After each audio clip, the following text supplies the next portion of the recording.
When Britt welcomed her son Gavin into the world in 2017, something didn't feel right. Though he cried, there was no sound coming out. Despite reassurance, her gut told her otherwise. What followed was a harrowing yet inspiring journey. Gavin couldn't eat, struggled to nurse, and vomited constantly for years. Britt spent sleepless nights sitting upright, holding on to hope. Finally, at age 3.5, Gavin was diagnosed with 22q deletion syndrome. This episode is a raw and powerful story of maternal instinct, medical mystery, and unwavering joy and love. Join us as Britt shares her incredible journey navigating the unknown and fighting for answers, because sometimes a mother just knows. I'm so honored to introduce you to Britt.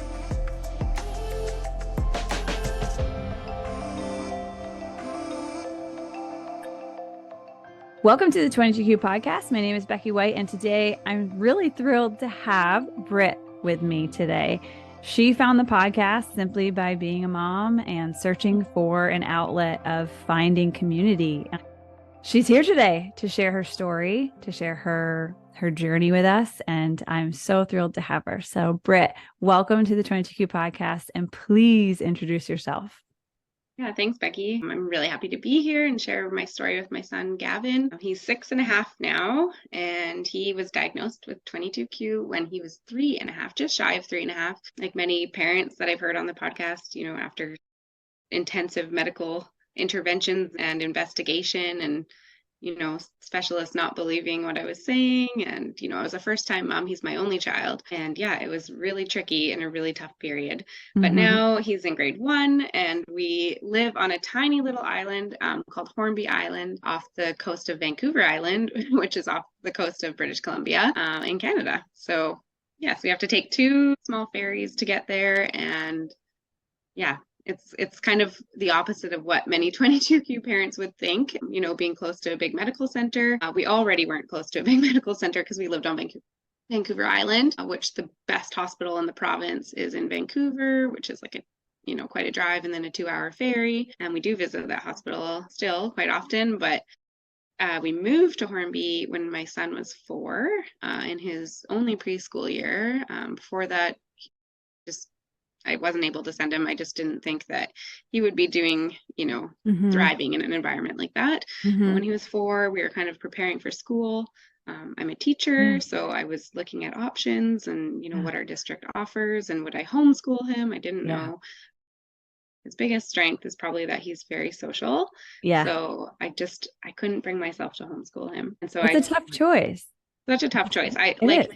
Even to this day, I'm like, I can see proof that I made the right choice, but then, as we move through his education, like, what does middle school look like? What does high school look like? I'm not sure. And I'm just kind of taking it, this period, and then we'll deal with the next thing as it comes. And I've had the support of Donna Cutler-Landsman in that, and she's helped me, I already very familiar with IEP goals, and I've written them for other students. When it's your own child, it's a little bit different. And she's kind of talked me through that and been great to bounce ideas off of. And yeah, well, we're thriving right now. That's great. And I can't wait to dive into all of that and Gavin's story. I am a little curious. How did you end up on Vancouver Island? Are you from that area? Yeah, so I grew up on Vancouver Island in a place called the Comox Valley. It's grown exponentially since I've been here, but it's still quite small. I think there's like maybe 70,000 people in the whole valley, and that the outskirts, there's quite a lot of rural areas. Hornby Island, population 1,000, and in the winter and in the summer, it's a really popular tourist destination. For everyone listening and for yourself, you could look it up, because it's just like the little Hawaii of Canada, they call it. Beautiful beaches, like nature. It's a pretty small island, but a real sense of community. So my family owns a house here, and we've always owned like a summer house. And, I worked here a couple of summers when I was in between university, and we just always spend our vacation time here. And, from the Comox Valley, it's about an hour if you make the connecting ferries. So there's two little 10-minute ferries and then a couple drives in between. So it's not too bad from like the main town center. But I just, I got a divorce when my son, Gavin, was a year and a half, just shy of a year and a half old. And that's been super hard. It's just been like this kind of conflictuous, not an ideal co-parenting situation, I would say. Gavin's with me about 90% of the time. He does see his dad and he has fun with his dad, but we've just not been able to come to agreement on certain therapies and medical decisions. And then when he was, I guess, just turned 4, I was like, what am I going to do for his schooling? Like, we're not in agreement. The school in the community that we lived in is the largest school in our whole province, of like almost 5 million people, like the largest school. I think there was like almost 600 kids at that time. Wow. And yeah, it was K-9, kindergarten to 9. Wow. And I just couldn't see him there. Yeah. So we made the decision to move to Hornby. And then I actually had to go to court to have that decision because his dad had opposed me. And it was a really stressful process. And I was like, oh, am I making the right decision? Like, I don't know. And yeah, finally, like I was able to move and he's been doing amazing. It was the right decision, but I can only say that in hindsight. I was just kind of like, throwing it out there and just hoping, manifesting that this was going to be right for him. Yeah. You never really know. And with No. the 22Q kiddos, I mean, it sounds like the small community atmosphere, the small school system maybe was the right choice. And I think you just, as you know, as a mom, you just kind of have to go with your gut and see what sticks. And that's what I did. Like, yeah, it was, there's 60 kids here, K-7. Yeah. And then obviously preschool, there's more kids there as well. I've always been a teacher. I've taught for about 12 years now. I went to school and I got a bachelor education from K-12, but I teach high school. That's kind of was the area I was most interested in. And I've taught high school ever since I've started being a teacher, 8 to 12 mostly. I teach English and socials, but I've taught the whole thing. And PE was a big area of my life. I was pretty athletic as a kid and wanted to carry that. I coached lots of sports and stuff. And then, yeah, I worked at my old high school. Actually, that's my first job. And then I started working for this school that's a distance learning school, but then it kind of evolved into a blended learning school. So basically I teach online courses and then I had kids a couple days a week as well. So they kind of did this blended model of online and in person. I like looking back, this kind of path I took with this school and not traditional high school or education was really, really critical because it showed me all the other options that are available.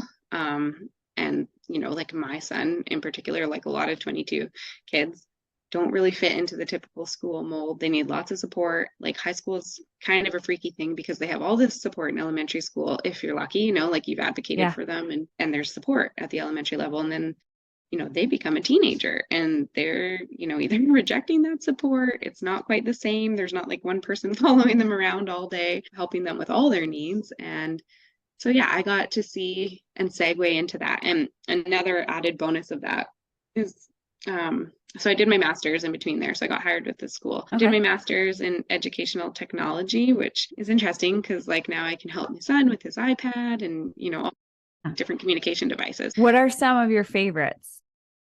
So my son had touch chat when he was little because he wasn't speaking.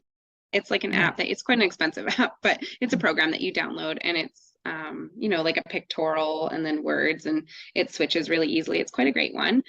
So he used that for a couple of years. He picked up on it really quickly. He's kind of a little bit of a like savant in iPad and technology stuff like some of our kiddos are. So he picked up on that pretty quick. And then he wasn't saying any words. I thought this is before I had his diagnosis. He was like 3 before he said anything really at all. I thought he was going to be nonverbal. Like I knew there was something wrong and I was like, maybe he's a late talker. Maybe he's a boy. Like, I don't know. I had all these things in my mind of like trying to maybe excuse what I thought would be worst case scenario, which now obviously I've accepted. But yeah, he used that for a while. And then he's verbal now. Great. Thank you. If you know of any other apps or programs that could benefit educating or teaching the 22Q community kiddos, please feel free to let me know and I'll add it to the description of this podcast so other families can check them out. Definitely. So we use, like, my son for the first time. So since he used his touch chat, we did not use an iPad at all in kindergarten. He wanted to be verbal. We were really trying for like fine motor skills and written Yeah. output. But now he's at a point where he knows more and is able to, demonstrate more if he doesn't have to have the fine motor piece of writing it out. Okay. And obviously he's a bit behind in writing. Like, he can write most of the letters in the alphabet. Some of them are legible. So that's a huge piece for lots of 22Q kids, is their fine motor isn't keeping up with their intellectual and cognitive abilities. So there's apps like Read and Write that allows you to read stuff for you. And then there's other iPad apps that allow them to create social stories, like Book Creator. That's a good one. So they can share with their friends. It's all through keyboards and pictures and voice recordings and things like that. So yeah, Book Creator, Read and Write are really good. Just reading information to you and then being able to read what they input back out to their friends. Also with the touch chat, like if kids, are on the cusp of like, they're verbal, but they're hard to understand, maybe because of velopharyngeal insufficiency, or my son had a submucous cleft and he still has VPI. Like, I know a lot of the kiddos do. That touch chat program can allow them to like get the word that maybe someone's struggling to understand them with, because I know that frustration is huge, and it grows as they get older, right? Why aren't you understanding me? So yeah, those are some that we've used. He's really into sharing stories. He hones in on kind of obsessions. We've had a lot of obsessions, like strong interests, we like to call them. So right now he's a strong interest in this Apple arcade game called Sneaky Sasquatch. And it's basically this little Sasquatch that like can't be discovered, and he has to get food and he has to make friends with all the animals and then move through levels. So he's really into that. So for his class, to understand that, we created a social story on Book Creator, and he shared that with his class, and that was really cool because his peers can't always understand him. He's pretty difficult to understand. Several articulation disorders and phonological problems and all these things that we're working hard on, but it takes time. That's been helpful, those social stories to share with peers. And that was one of my biggest, and still is one of my biggest fears, is that he wouldn't have any friends. I just like, that's crushing to a human being, I think, in general. And I work really hard in that area to try and get him to a place where he can authentically share what he enjoys with his friends and make connections. I share that fear with you, my dear. Yeah, it's a hard one. It's, and I work really hard to make friends so that their kids can play with my son. Yeah, it's something that I probably haven't even thought about in the past, like, or as a kid, I don't know if I ever had the friend struggles. I don't really remember, like, typical childhood stuff, but now it's like really in my mind all the time, like how children make friends and how we're kind to each other. That was part of me moving to Hornby, to be honest. There's the small community. I know every parent at the school, almost every community member knows Gavin now, I've presented to his class and the school on 22Q and, differing abilities and shared activities, and done some teaching in the classes about that. And it's great. Yeah. And all the kids, they know he's different, and they know it's, we're kind to everyone despite differences. And you can only really control that. Like, we can't control it, but we can only really educate and try to control that with a group of 60 as opposed to 600. That's why it was the right decision. Yeah, that's wonderful. And good for you for just educating your community. I've been wanting to do that with my son's school, and it's nerve-wracking and it's scary, and you just don't know how the community is going to react to it. And the community here is a bit like, I don't know what the term I should use, but like kind of like a hippie community. So they're kind of pretty accepting, and like, they're all open. They're all kind of different. Like, there's know. Not that like standard, like, I don't know, everyone's different. Every human's different. I shouldn't say that, but like, I just feel like generally the values here are more community minded, and we accept everyone and we support everyone. So yeah, that was big for me. Do you find that you have to, especially in the winter months there, that you have to be a good community member in order to survive the harsh winters that you guys have up there?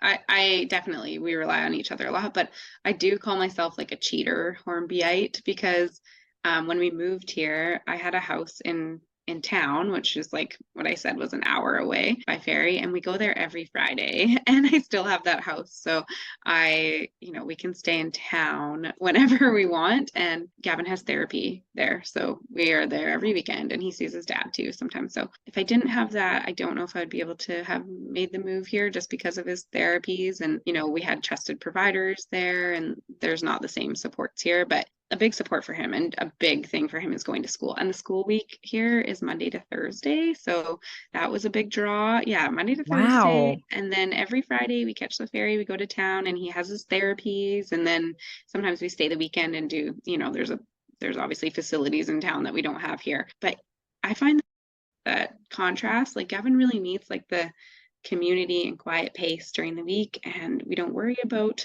therapies. We do stuff at home, but we don't worry about like going to therapy. He's just going to school. It's already exhausting for him, Yeah. to make it through the school day. And we're working on that this year, kind of expanding Yeah. his time at school because it was tricky. And I work too, so it's been really tricky, but we've just always kind of tried to put him first. A big perk of my job is that, yeah, I teach online now, like almost all Yeah. online. So if I need to go, I go. Yeah. And that's been great. I wouldn't be able to do that as a classroom teacher. So Right. yeah, I feel fortunate, really grateful that I kind of fell into this role. And then I had this child with all these needs, and my job allowed for that because I know, and I've heard lots of people and their stories on the podcast share that they can't work. And there's been times where I've been on leave and had to do, surgeries and stuff like that. But for the most part, I've maintained my job since he was born after my mat leave. And that's been huge for me to Yeah. have some sense of like, and I don't work full time, but I've been consistently working since he was born, and That's sometimes I'm great. like, oh, I'm crazy, but it keeps me sane too. Yeah. No, you need that outlet. You need something Mm. other than mom sometimes. Yeah, yeah, Let's start. I would love to hear Gavin's story. And I know you said 3.5, you found out he had 22q. Tell us about even like when you guys first got pregnant, and did you notice anything on the first couple ultrasounds, or was it a typical birth? Tell me about his birth story. yeah. So nothing. Pregnant pretty easily. I was 20. How old was I? 28 when I got pregnant, and 29 when I had Gavin. Um, that was in 2017. Nothing on the ultrasound. Totally normal pregnancy. Wow. Towards the end, they suspected, I think I was around 33 or 34 weeks, they suspected I had intrauterine growth restriction, just meaning like my uterus wasn't growing anymore.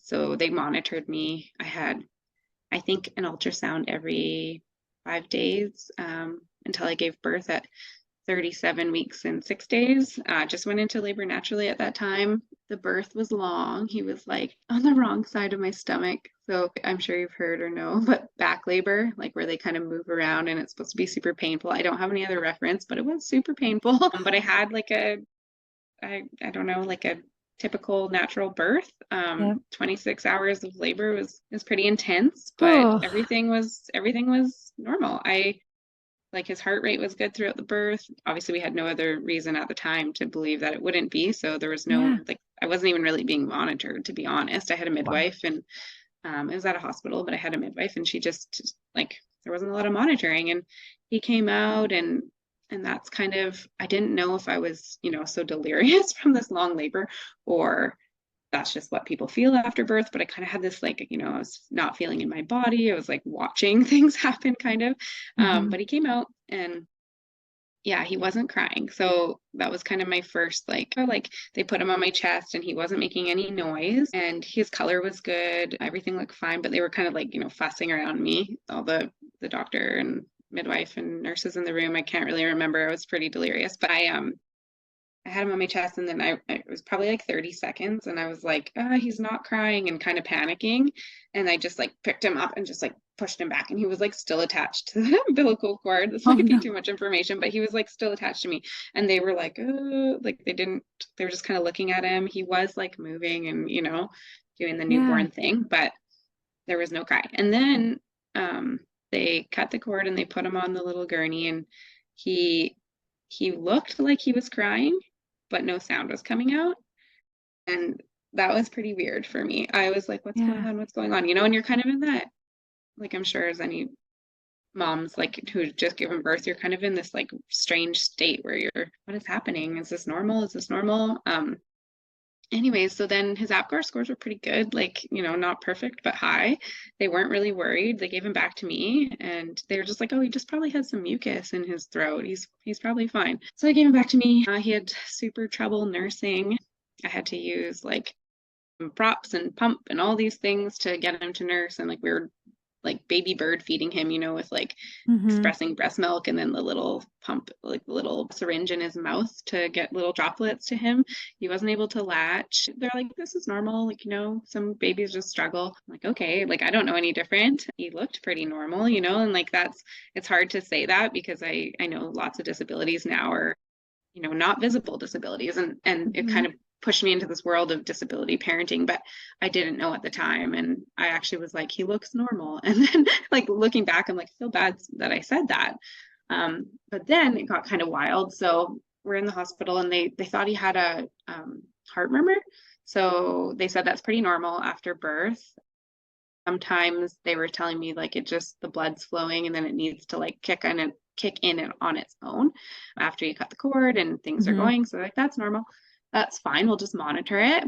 Okay. They didn't seem concerned. So I didn't know this at the time, but I later on applied to get his medical records from his birth. And there was just some notes in there that like no one ever told me, like, struggling to cry, like asymmetrical facial features, things that 22q kids have, but no one really took it any further. They were just nurse's notes in his thing. And I'm reading this and I'm like, was I out of it? Did I not remember that they told me this? Or, did they not tell me this? And I don't think that they told me these things. But the next day, the midwife comes in and she like opens his palm and she starts like looking and he's on my chest. And I'm like, what are you doing? And she's like, oh, I'm looking for a simian crease. And I'm like, what's that? Like, I've never heard of that.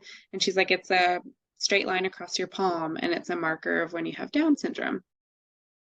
And I'm like, just like, I don't even know what to say. I could barely, like, she just say that my baby has Down syndrome, Yeah, And so, are you telling me my baby has Down syndrome? Are you saying you're looking for something?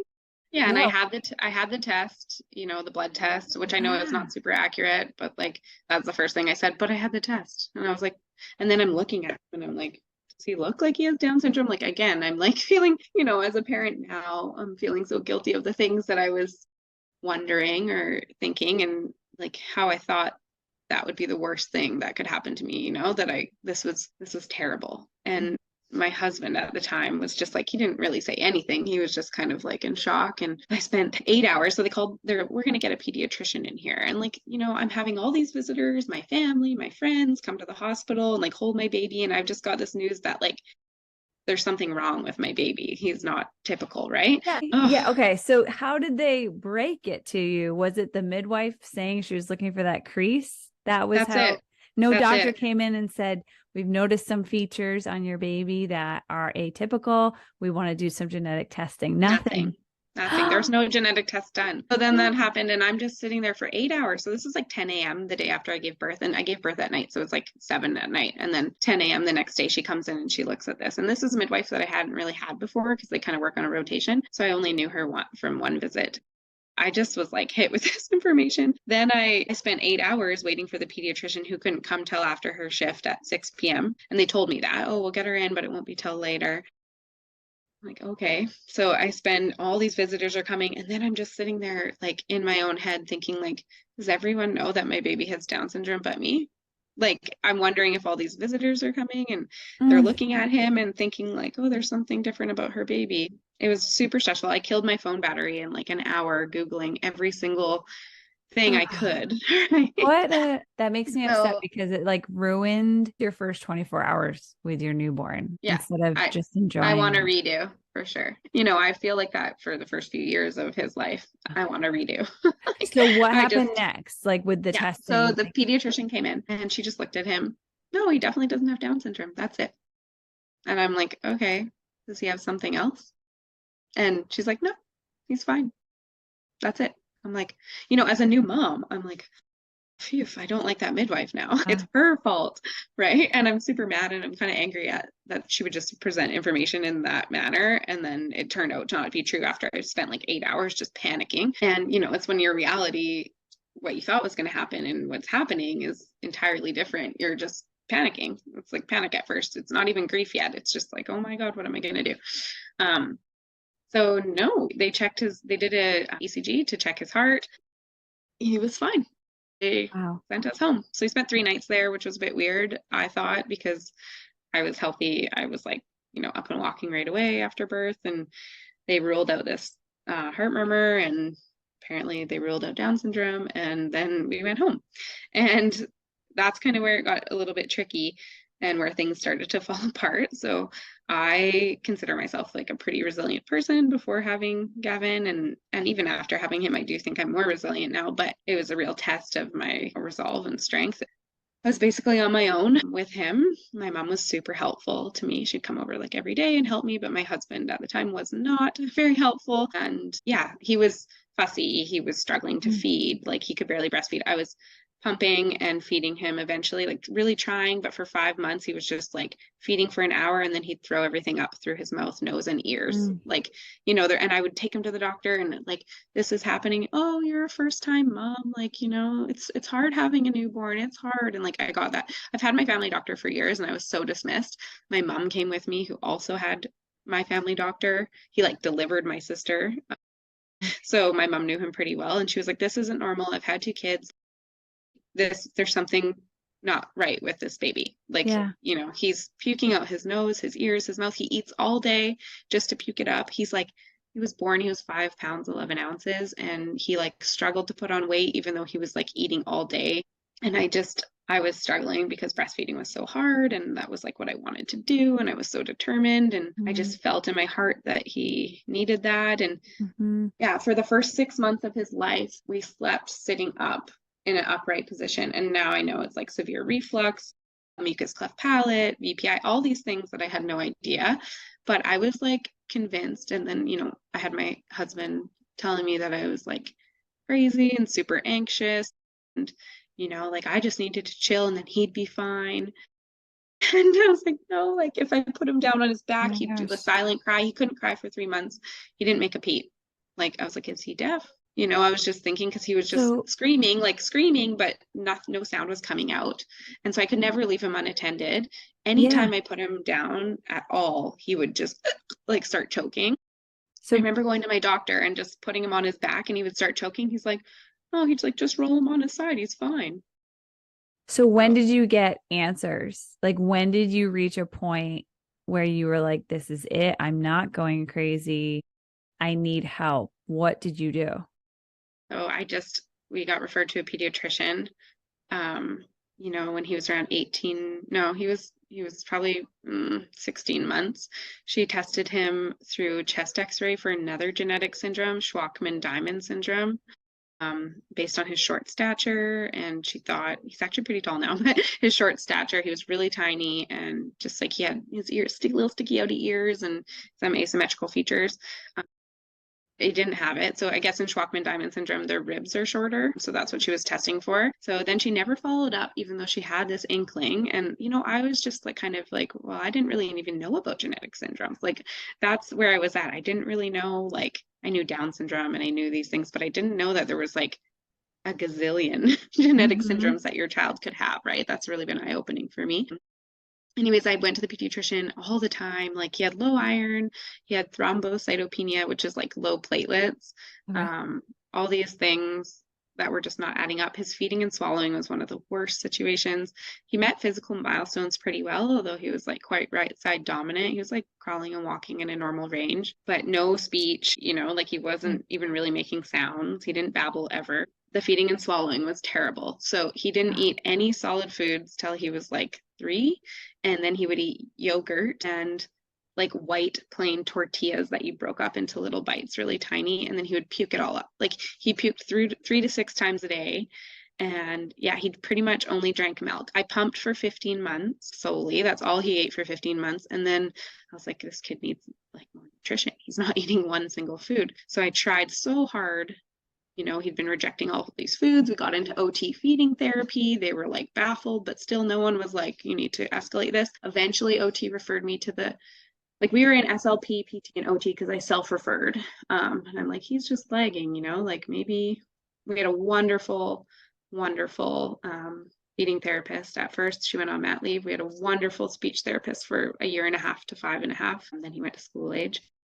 So we had good support, but like no one was really connecting the dots. And I was constantly at the pediatrician and the doctor. Like he had hundreds of appointments, I I was have doing to it all on my own, and the sleep was the worst part. I have to He was ask you. puking in his sleep. Yeah, go for it. I have to ask you. I'm like about to start sobbing on here. You said till he was around 3. So you were sleeping, correct me if I'm wrong. You were sleeping upright with him for a long time, like over a year. We slept upright for 6 months, and 6 then he months. slept on my chest for like 2 years, pretty much. And like sometimes in the How night did I you would be. sleep? I didn't. This was part of the reason that it was very stressful for me. So he woke up either puking, choking, Oh my gosh. not breathing, like he has apnea, which I know now, but not breathing, just screaming, crying. Oh Like my he would take a gosh. bottle to go back to sleep all night. I would be pumping in the night when he wasn't. He woke up every 10 minutes to no more. He slept no more than 2 hours till 22 months. How did you survive that time? Well, I got divorced in that time also. It was really a rough time for me. And that's why I said I wanted to redo. Ex-husband, didn't help me at all. He was basically like fueling that I was crazy.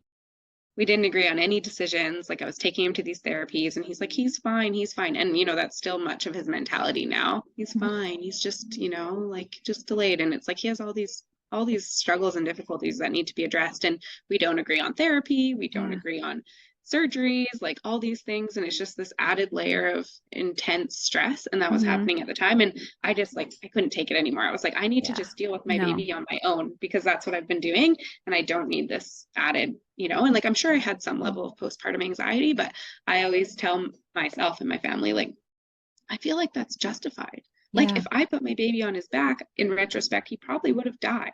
Yes. So he's telling me, like, hold me up. Yeah. And I'm doing it because there's no other way. So he's 3.5 at this point. He's had a really, really rough 3 years of just not getting answers. Something is there. How did you get the diagnosis? How did you find out? So I have I had a good support network of therapists. We were going to therapy a few times a week. They were coming to our house.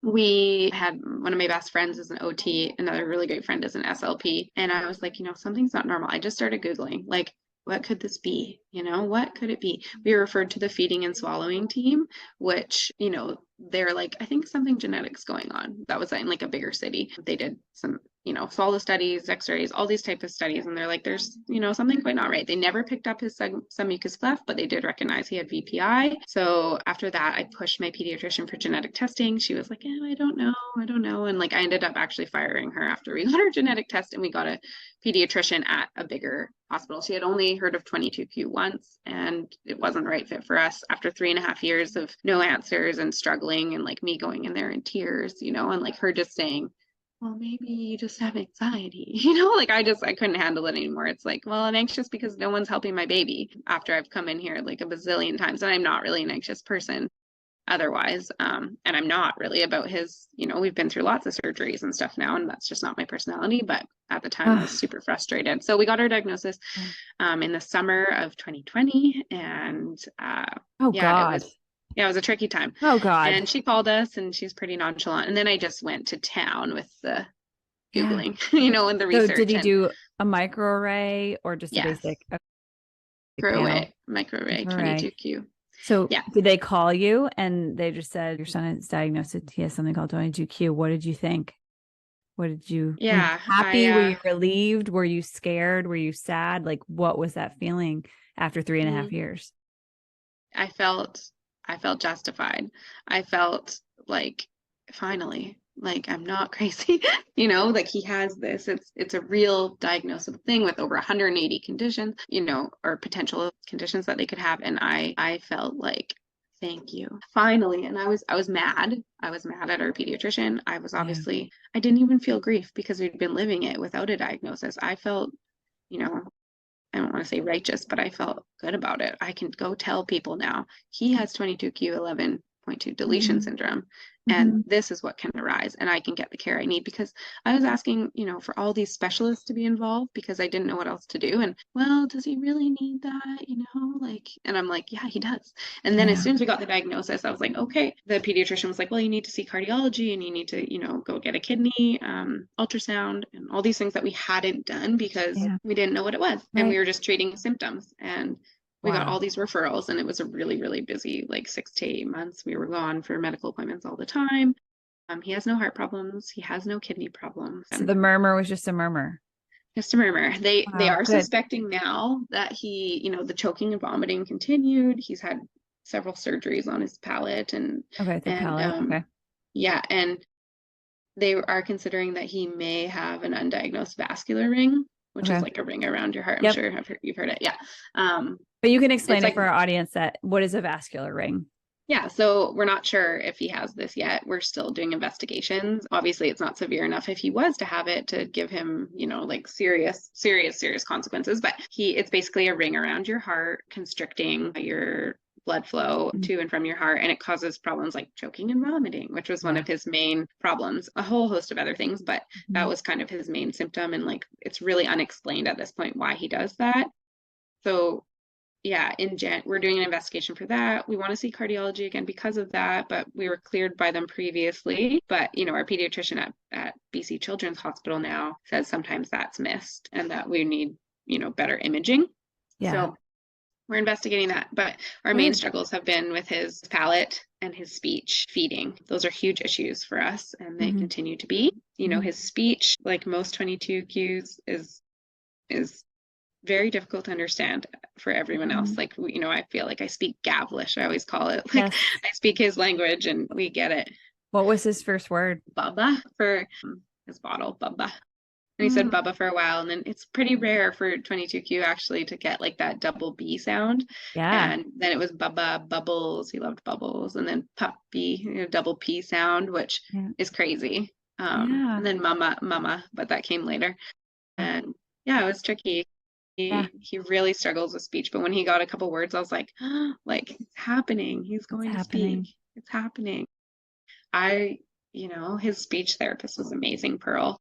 She just, guided me through, like, I was just showing up there on my own with him, and I had this fragile baby. I was going through so much personally, and her daughter had spent some time at Children's Hospital as a child, and she was just like so solid, like just always there, and just like, oh, maybe you could try this, or maybe this investigation, like just really supportive, but like in like an old school kind of way. She was really awesome. We still visit her. Yeah. And Mm. then he aged out of all that care and Yeah. went to school age, and now we have private funding for him, and we have great therapists now too for Good. OT, PT, and So speech. But it's just never enough. There's that balance of like, he's never going to enough. school now, he's busy, but I just feel like it's And just then never what's enough. yeah, and then what's too much? It's like you can put him in after school, which is great if you can. He's But too tired. it's yeah. When my son comes home from school, we let him veg because he Yeah, needs to same. just decompress He and plays his iPad game. He that just time. needs some Yeah. time to get it together. We have Yeah. early dinner, and he's like in bed by 6:30 or 7 every night. He gets like 12 hours of sleep, and he needs That's that. And he great. still wakes up in the night. He's still like, I sleep with him most nights. He's still mom. Like if I'm not there, and he has some breath holding, and Yeah. I'm not really worried about it anymore because he's just such a big kid now. Yeah. But yeah, now he's on the opposite end of the spectrum with feeding too. It's crazy. So he had a surgery in January of 2021, remove his tonsils and adenoids, which was kind of the first step in like Okay. repairing the BPI in that situation. So they removed them, and they were just really large, blocking, and they thought that's why he was choking and vomiting all the time. And I'm not talking like a little bit of vomiting, like he was like projectile vomiting, choking. Oh It was scary. gosh, Like poor I was so kid. worried. And we were cleaning like, sheets every single day. Just And at we school. couldn't, yeah, well, he wasn't going to school at the time. Not He oh, was oh right, only because of 3. COVID. Okay, Yeah, and it was got it. COVID. Yeah. Yeah. And yeah, it's Poor rough. So kid. yeah, he had this surgery, and then we were hospitalized for 2 weeks because he got bacterial pneumonia, and then just a whole array of other things like C. diff, which is not pretty. Mhm. And, they thought he had sepsis at one point, and he wasn't eating. He didn't eat for 12 days. So he lost like so much weight. And he wouldn't eat. They were talking about placing a G tube because of this. And like, by the way, the feeding and swallowing clinic was like, this is the most intense case where this kid never had the intervention and a G tube. Like he should have had a G tube as soon as he wasn't eating at like 9 months. This is insane that he's like made it this far and survived off this, you know. To be like, honest, that's what I was thinking when you were telling me. This is I the wondered most- why nobody offered that to you. because they just didn't even, you know, like know the severity, even though I was like such a squeaky wheel. They didn't know the severity, and like they also were just like, he's fine, like he'll just grow out of it. I'm like, no. And they were like, I cannot believe that your pediatrician did not, this kid needs a G tube now. He's like malnourished essentially. And I knew that because he just wasn't eating anything. Yeah. Right. Yeah. Anyway, so he was very tiny. So we got the surgery though. Yeah, he was in the hospital for 2 weeks, lost a bunch of weight.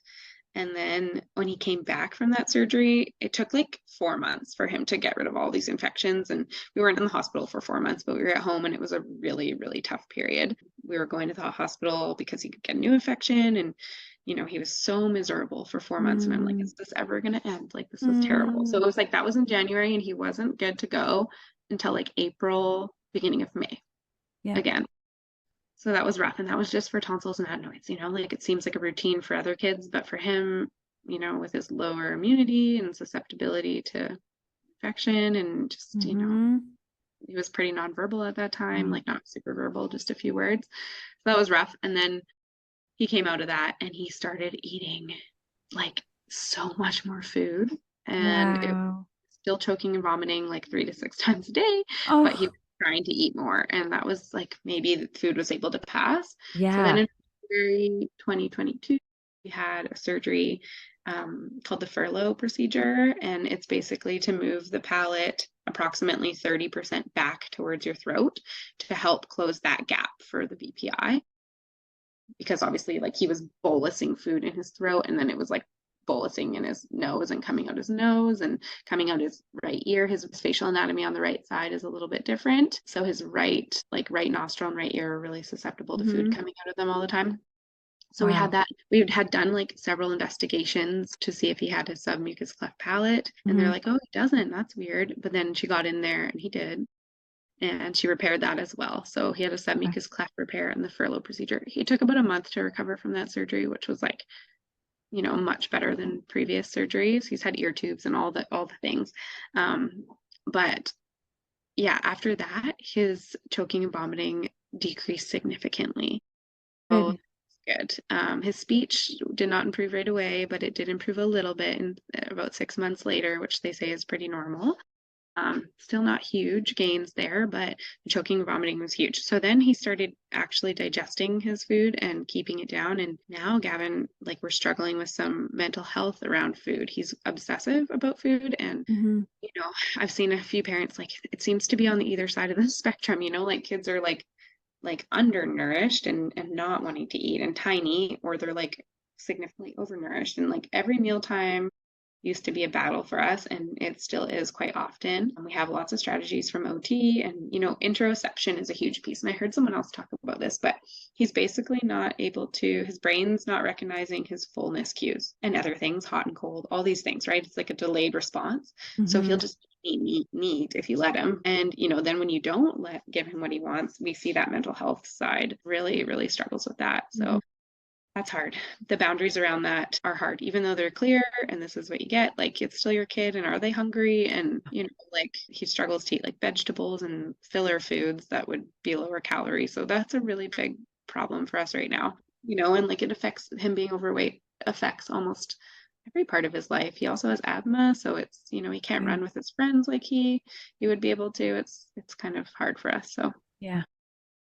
It's a lot to navigate. It's good that sounds like you have a good team that's helping you with OT and feeding. Yeah, and good team. That's good. Yeah. And then the other piece is like, so I'm really into like, you know, data from Donna Cutler-Landsman and having data for his education. And we just got a psych ed. He had one when he was about 4, like just shy of 4, which is kind of like a mini psych ed because they're not really capable of the testing. And then we sat through 6 hours of testing plus all these other interviews and stuff. scales, rating scales, and he just had that in August, and he came out with a severe ADHD diagnosis, which, you know, explains a lot of the behavior. And yeah, and I've been looking into a little bit pathological demand avoidance. I don't know if you've heard that. It's like kind No. of a aspect of autism, but he doesn't present as autistic, but he avoids almost all demands all the time, and that's something that's like not it's not put into the DSM in Canada yet, but apparently is recognized in the States, and there's more and more literature coming out about it and What's the conferences, DSM, you said? like where they categorize psychological issues. You know, you Okay. could have like borderline personality Got or it. Mm-hmm. whatever is in there. So pathological demand avoidance, PDA, but like not the lovey kind. Obviously, I'm like not that loving. Nope. The wrong It's one. actually the opposite. Got it. Well, Okay. basically, like even the smallest demand, he'll just immediately say no to. Like, let's put on our socks, and it's a no. Like, it's time to get ready for school. No.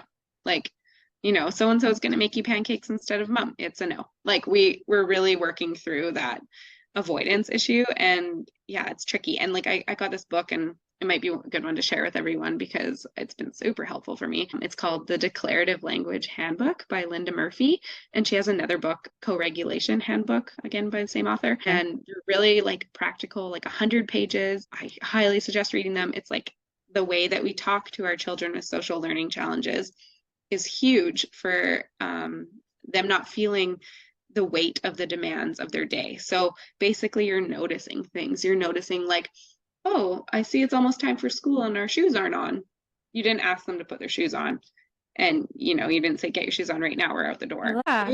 They, you know, inherently, all humans like want to meet expectations and want to do good. And sometimes they just need you to notice what's happening instead of telling them. And then that gives them some autonomy too. And honestly, it sounds kind of like out there, but with this, she's really practical, really good strategies. And I've been really like checking my language and trying to use this, and it's been like a game changer for us. So yeah, that's huge. And I super recommend it for any kids with social learning challenges. That sounds like a wonderful book and a wonderful resource for this. Yeah. I will definitely be checking out that book, and I will also put it in the description of this podcast for everyone to check out if you are interested. But you mentioned school a little bit already, and he is now in first grade. How has that process been for you being in a small school? I'd imagine you having your education background, you have a little bit more of a step up, and you know what an IEP is. You know what it's like to diagnose a student or get the student the services they need. Now that you're a parent on the other side of that, what was that process like for you, for Gavin? Yeah, okay. So it's been tricky. Obviously, we made the decision to move here to this little island, and then he was in preschool just 2 mornings a week. And then when we went to kindergarten, I was like, I'm not sure how this is going to go. Luckily, he got this young teacher. She was like 30. Her name's Miss Miles, and she's wonderful. And one of the benefits of being here that I was so excited about is that usually like there's only 60 kids. So there's 3 classes in the school, K1, 2 to 4, and 5 to 7. And you have the same teacher for those classes, essentially, like unless the teacher leaves, which is pretty rare. So for K1, he's had Miss Miles. You know, coming back to school, I did so much work in kindergarten. I had Donna do a presentation to the school staff on Zoom, and that was awesome just to like give the basics of learning at that age, not from a parent. I could have done that, but you know, I feel like it's so valuable having someone else do it. And then, yeah, I gave little profiles on Gavin. We really set him up with all the tools he needs. And then this year, I've essentially done nothing. He has his EA from last year, working one-to-one with him, which is in Canada. I don't know if they use the same term in the States, but educational assistant. So she works one-to-one with him, same teacher. There's 11 kids in his K1 class. Like the one-to-one attention he's getting is phenomenal. And then next year, he'll move to a class with 2 to 4, and he'll have the same teacher for 3 years. I read a study that in like Scandinavian countries, you know, where they're just hailing education, like education is so important to them and they have such a good system. You always probably see these things pop up. That was one of their keys, is that their teacher moves with them. So their teacher gets to know them. It's not a big change, because otherwise the first 3 months of the school year can be a total disaster. I love that so much. Such a draw to me. Like, oh my gosh, he's going to have a 2-year relationship with his teacher and then a 3-year relationship with his other 2 teachers. Like, how amazing is that to to be able to, And not move. only that for the student, but for the teacher. Yeah, I Like, know. For the you know yeah. the learning style of your students, you know what works, what doesn't work. And it's not like it's not only the 3-month process for the student, but it's the 3 months process for the teacher to learn these kids that are coming into their classroom. That's wonderful. Yeah. Oh, I And so love we it. did some testing this summer. Like I said, he had ADHD now. Yep. We haven't gone the medicating route yet. We're meeting with the pediatrician this month to discuss some options, and we're going to see if that works for him or not. And then another one that was a bit hard, up until 6, they are developmentally delayed, right? And then when you hit 6, you can get an intellectual disability diagnosis. And he got MID, mild intellectual disability. That as a parent is hard to hear because although he can make progress, like that diagnosis is, 99% of the time not reversible. It's where they're functioning cognitively at a certain age. His adaptive skills are low too, obviously. He's functioning around 3 to 4 years. And the one that really is hard for me is coping skills, right? He wasn't diagnosed with generalized anxiety disorder, but there's anxiety. And, the ADHD and anxiety can go hand in hand too. So I'm hoping that if we did find a correct medication and that worked for him, it would help with some of the anxiety as well, because that's a big problem for us right now too, is anxiety. So in school, I've been doing my advocacy training with Donna through the 22Q Foundation this fall, and then again in the spring. And I'm really hoping to offer some of the services she offers in Canada, because there's That's nothing like that. great. There's nothing like that for the 22Q population anyways. I've seen other educational advocates, but I feel fortunate that I have this background and knowledge. And there's been a few things in my life that have just fallen into place for having the child that I have. My education, my work availability, and our family having this home here and being my favorite place on earth, and then having this wonderful little community school. It's just kind of, I have to remember that although it's been really hard, lots of these things have actually just been the right setup for having Gavin and who he is and his unique needs. Yeah. And I feel so grateful for that. Like, I'm so happy that I am a teacher when I've tackled this. When he was 0 to 5, I probably would have been happy if I was a doctor. Yeah, really, right. yeah, really, he's overcome so much in the medical Yeah. field. And I've heard a lot of other parents talk about this. It's really medical heavy when they're younger. And then when those things are in place and you have your key specialists that you see twice a year or whatever, then you segue into education. And that's a whole nother place full of landmines for most parents, and bombs going off everywhere. It's crazy. Unfortunately, districts, and I know this intimately from being a teacher in the system and now a parent, they have limited resources, and it's different in the States than it is in Canada, and the designations are a bit different, but the idea is the same. These are the resources. They want to give you some, but they don't want to give you all, and you really need to advocate and fight for that, and fight for your child or the child that you're helping. It's just so important. Yep. Because what I see as a high school teacher is that if they don't start successfully at school, it can become, there can be school refusal, school resistance, there can be kids, partaking in risky behavior later on. Yeah. So especially our 22Q kids, they're often so sweet and vulnerable. Yeah. Yep. Getting that good foundation is so important. Yeah. And just guiding them for basic, not only for school, but life skills, and Totally. just setting them up. Yeah, it's a lot, and it's very stressful and scary, but I'm so glad that you're an advocate through the 22Q Family Foundation. That's great. And we'll share more information about that. I've mentioned it before on the podcast, but if you want to learn more, you can go to the 22Q Family Foundation and learn about their advocacy program. And you too could become an advocate today. So it's a wonderful program. I'm so glad that you're a part of it, and you can help so many families up in Canada. Yeah. So Donna's been so great. And you know what? One of the things I've loved the most is not even just the information, but there's a Zoom meeting, every 2 weeks for 10 weeks. And then in the spring again, of all these faces and parents that their kids have 22Q. My favorite part so far was the introductions. I was like almost crying just listening to people's stories. And then I had to share mine. I'm like, okay, get it together. They're, I said, I've never met this many 22Q parents in one place. I've met one other 22Q parent besides yourself now in person. Yeah.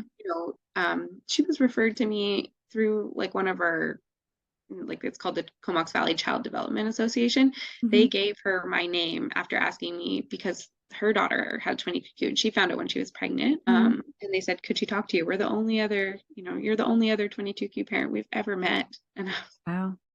wow. Yeah. And it was amazing and emotional. And, I was trying to show her videos of Gavin and what he was capable of. And he was like 3.5 or 4 at the time that I met her, and she was so overwhelmed. And I just remember feeling, grief for her and just trying to reassure her it's going to be okay. Your whole life's going to change, but it's going to be okay. She was Yeah. scared. There's something special when you meet another 22q parent, or if you're an individual with 22q meeting another person with 22q. It's important. And So it's important. so important. It is. It really is. You can't explain it. It just, it just. No one can relate. Like, Yeah. no one can relate like another 22q parent, and you need that support network. And that's something I would recommend to everyone. And it's so hard because often our kids are diagnosed later after 3.5 years of trial and error and advocacy. And I didn't have anyone in those 3.5 years because I didn't know what it was. Yeah. So once I got that, I tried to reach out as much as I could. And that's been a game changer for me. Yeah. No, definitely. And I mean, you've gone through many, many struggles with Gavin's journey so far. What do you think was the biggest navigating his 22q? What has been the biggest struggle for you? Yeah, honestly, Gavin, I could manage any day. It's getting a divorce during that time, and essentially fighting Gavin's other parent, who you would really hope that you both have the best interests of your child at heart. But it's been tricky. That's been my hardest journey. It's like two simultaneous, fights essentially. And like I'm fighting the system. And as we know, like you think, your child has this diagnosis, and then all these specialists are going to rush in and help you and give you all this accurate information, but that's not the case. That's not what happens. You are advocating, like you might not like a certain practitioner and you might have to move on. The information might not be good. They don't really know. And there's some great ones out there. Like, don't get me wrong, there's some amazing, caring doctors and specialists. But on the other end of the spectrum, there's also dismissive and not as knowledgeable about your unique set of needs for your child or your child's unique set of needs. And I think all 22q parents feel that. So I've felt that, but then it's like tenfold when, the other parent's saying, oh, he doesn't need that therapy. I'm not agreeing to it. I don't consent to that surgery. And then you're essentially fighting two fights at once. That's been really stressful for me as Gavin's parent. Loving Gavin's easy, and I feel that I have a clear vision of what he needs for support at any given time. And if I don't, I will, come to clarity on that and research and find out what he needs. Where do you find support now? Yeah, my friends and family obviously are huge supports. My mom's amazing. She's been super, like, her and Gavin have this special bond. They're like, it's incredible to see because watching them is just so magical. Thanks, Mom. Yeah, she's awesome. And that's been so helpful my whole time. Yeah. I definitely I have a great partner as well. And we just built a little cabin in the woods. Gavin loves it. It's like, we have 5 acres, and it's been awesome here. And being on Hornby has been such a supportive community. And then, for my mental sanity, I find vigorous exercise. The only thing that really does it. Yeah. Vigorous exercise is one of the best things you can do for your mental health, not only your body. And I agree. Clarity. Yeah. And just taking that time, I know you too. Yeah. And it's just I don't do it enough. I walk my dogs. It's pretty much the most vigorous things I've been doing lately, but it is when I do yoga or I do go for a run. I'm sure some people are listening and they're like, yeah, you feel better. It's a reset. It's like a mental and physical reset. And when you're exercising vigorously too, it's like I say vigorous because it is that little bit of out of body experience. Like you can only focus on the moment. Your brain can't function and think about, what's to come later that day or down the road. Like you're focusing on the moment, and that's you're breathing. Yeah. You're breathing. You're trying to just get through that minute, that second. And it's a lot like the 22q journey, like you're in the hospital and you're just getting through that hour and then the next and the next. So what advice could you offer maybe a new parent that's listening, that's just starting this journey? What would you offer for them?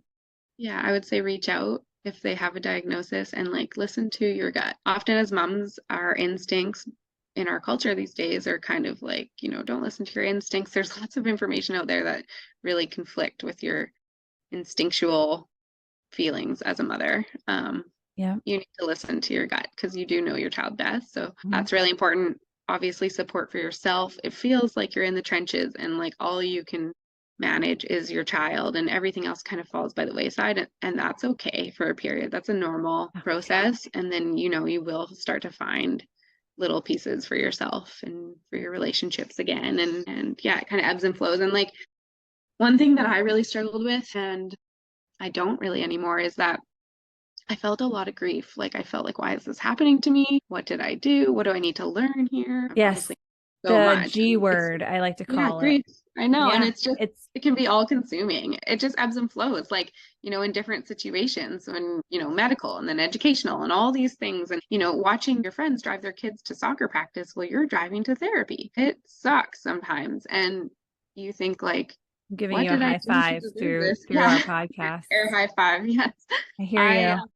It sucks. And it's okay that it sucks. It doesn't mean you love your child less. It doesn't mean, you're human. You feel grief because you're human. And it is not the experience that you had expected for your life, but it's beautiful. Yeah. And you'll learn so much. Like you'll learn so much about yourself and the world and about people with disabilities. And our world isn't set up for people with disabilities, and how some people place less value on those lives.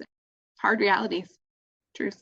Grief is something we talk about a lot on this podcast, and it truly does come in waves. Even for me, with grief, it's like you love your child and you will always love your child for who they are and the 22q diagnosis and all the things, but you are grieving that life that you thought you were going to have, and it always pops up in different ways.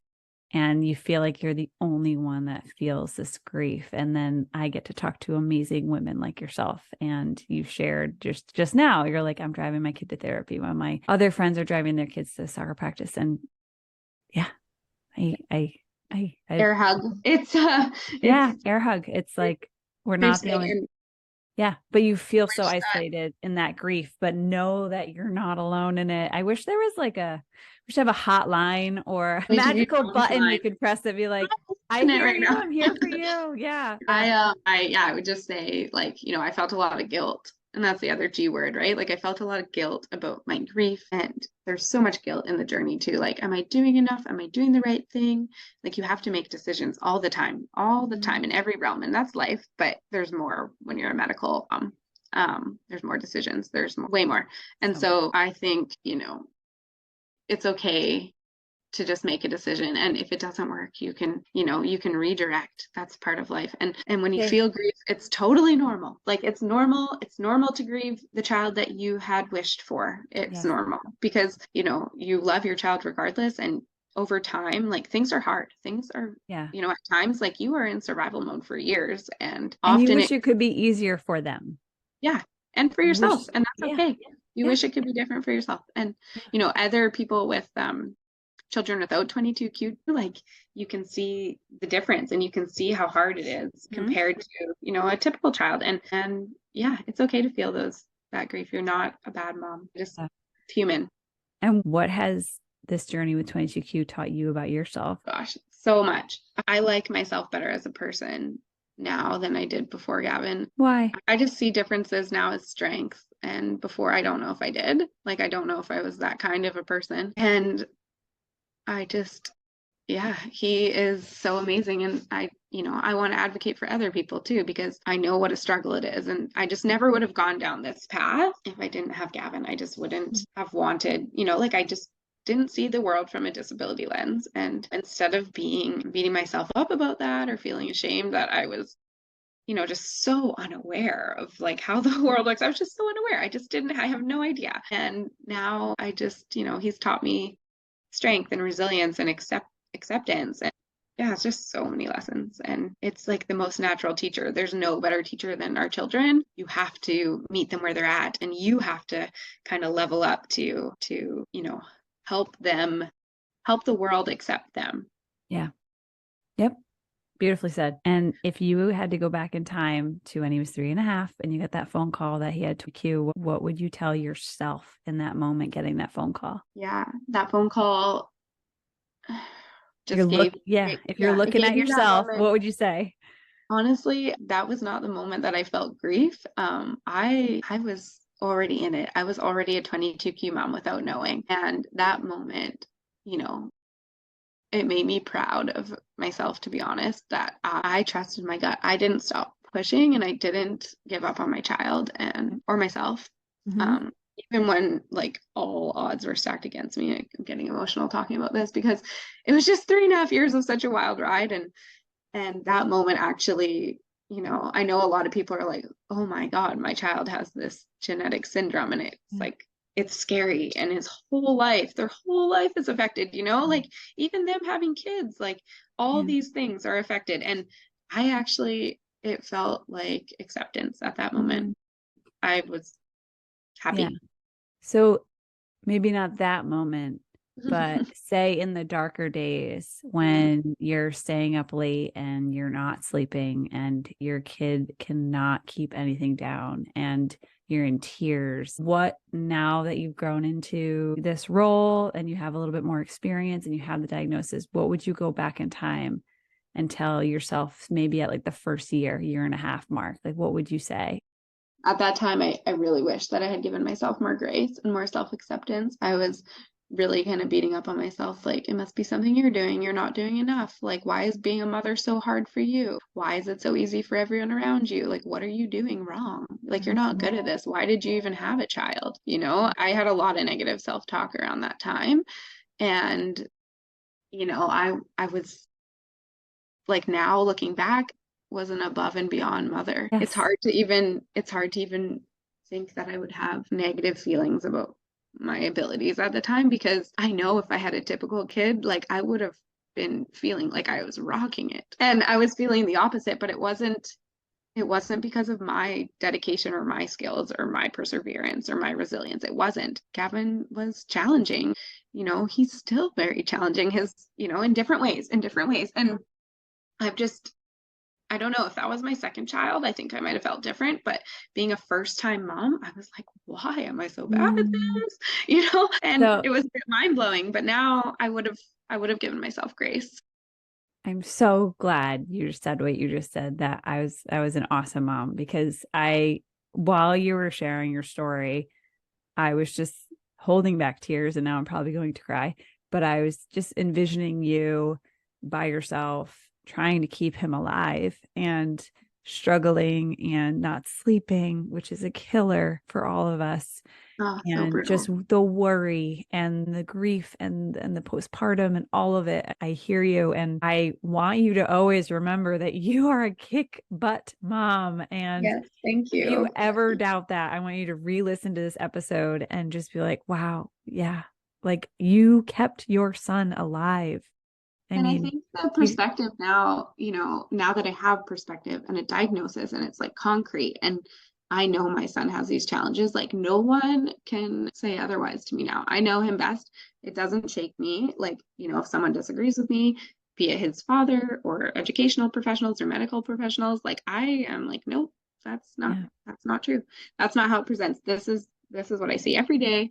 I am his mom all the time. Like Gavin, he won't at this point, he won't even sleep over at his dad's house. He's terrified of not his dad, but just being away from me and differences and changes. So, like, I've spent every single night of Gavin's life with him for 6.5 years. Like, you talk about the mom's retreat, and I'm like, oh, I'd love to. And, like, how? Like, he won't, it's just so anxiety provoking for him. And I just need to meet him where he's at now. And I know in my heart, and like, not to sound like conceited or anything, but just the journey we've been on. I know I'm an incredible mom to Gavin, and yeah. um, I'm doing my best. I'm doing my best every day, and I was then. And Mm-hmm. all moms of 22q kids and all disabilities need to hear that, because just the fact that you're going above and beyond for a child that has above and beyond needs, and Yeah. it's hard, and you're doing Yeah. amazing. So everyone needs to hear that. Everyone does. Thank you for saying all of that, because it's true. If Gavin ever hears this when he's an adult, what do you want to say to him? He is so joyful, and he's brought so much joy to my life. And yeah, I wouldn't have all these unique skills and abilities, and I wouldn't know myself without knowing him. Yeah. Beautifully said. What's a word that you use to describe him, if you had to use one word? Oh yeah, one word's tough because he's such a dichotomy. Like, he's determined. Like, I don't like to use the word stubborn. He is Yeah. determined to get what he wants. And he's Yeah. also hilarious Oh. and so full of joy. Like Yeah. he has this incredible smile and incredible laugh. And it's just so unique, and his little dimpled smile, and he's just got the funniest laugh. And yeah, he brings joy to everyone around him, and he's also so determined. There's just like he holds both those, and they make up like the base of his personality, I think. I really enjoyed our conversation. Your journey is one of strength and perseverance, and I admire you so much as a mom, and Gavin is so blessed to have you by his side. I hope that someone listening that maybe can relate to your story will learn a few things, or maybe just say, yeah, me too. Go mom, go mom. So thank you so much for sharing Gavin with us today. I just want to say thank you, Becky. Keep interviewing. I know it's a lot of work, but keep telling these stories, because they really are a lifeline to caregivers of 22Q kids out there. I'm so happy that I found the podcast for my own sanity. So thank you so much for what you do. Hey, thank you for saying that, but it's my pleasure. And thank you again for being on today. And I wish you all nothing but the best. Yes, thank you. Hey, 22Q podcast listener. This is the legal language that I have to read to you, so here it is. This podcast is presented solely for educational and entertainment purposes. I'm just your 22Q mom friend. I am not a licensed therapist, and this podcast is not intended as a substitute for the advice of a physician, professional coach, psychotherapist, or other qualified professional. All right? So I'll see you in the next episode. Thanks for listening.